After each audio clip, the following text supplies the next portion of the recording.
কিছু কিছু নাস্তিক মোর্তাদেরা, সুশীল সমাজেরা কয়েকটা নর্তকী ল্যাংটা মহিলাকে শাহবাগ চত্বরে আইনা ওপেন মেয়েরা সিগারেট টানতেছে আর বলে আমরা সিগারেটের স্বাধীনতা চাই। জুড়ে বলেন নাউজুবিল্লাহ।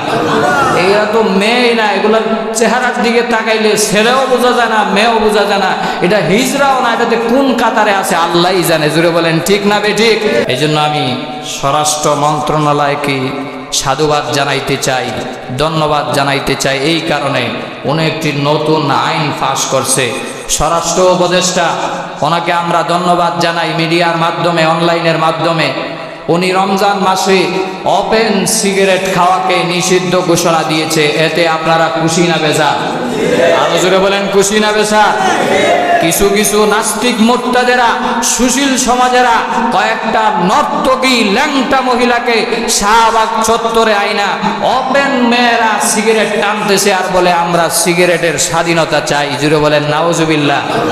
এরা তো মেয়ে না, এগুলোর চেহারার দিকে তাকাইলে ছেলেও বোঝা যায় না, মেয়েও বোঝা যায় না, এটা হিজড়াও না, এটাতে কোন কাতারে আছে আল্লাহই জানে। জুড়ে বলেন ঠিক না বেঠিক? এগুলা সিগারেট সামনে নিয়া বলতেছে আমরা সিগারেট টানার স্বাধীনতা চাই। ছেলেরা যদি বলতো তাও একটু মনে বুঝ দেওয়া যেত। মাইয়ারা রোজার দিনে রমজানে শাহবাগ চত্বরে স্বরাষ্ট্রমন্ত্রীর দুই গালে জুতা মারো তালে তালে বইলা বইলা সিগারেট খাইতেছে ওপেন রোজার দিনে। এগুলা আর কেহ নয়, ভারতের এজেন্ডা বাস্তবায়ন করার জন্য ওই মহিলা ওইখান থেকে বসে বসে দেশকে শেষ করার জন্য পায়তারা করতেছে। ঠিক না বেঠিক? এই জন্য আমরা স্বরাষ্ট্র মন্ত্রণালয়কে আরো ভালো করে শক্তভাবে আইন নিতে হবে।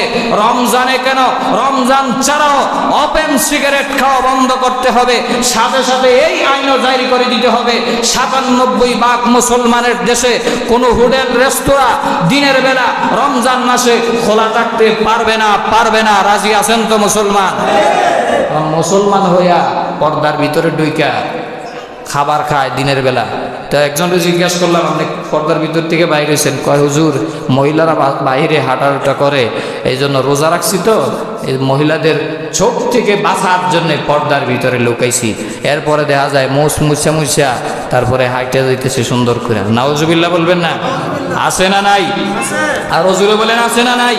মা বোনদেরকে বলতে চাই, তোমার স্বামী, তোমার বাবা, তোমার ভাই যদি রোজার দিনে খাবার খায়, তুমিও জাহান্নামী, তোমার স্বামীও জাহান্নামী, বাবাও জাহান্নামী। আওয়াজ করে বলেন ঠিক না বেঠিক? মা বোনেরা যদি সতর্ক হয়ে যান, এইরকম বদমাশ স্বামীকে যদি খাবার দেওয়া বন্ধ করেন, রোজা রাখতে বাধ্য, বাধ্য, বাধ্য। ঠিক না বেঠিক?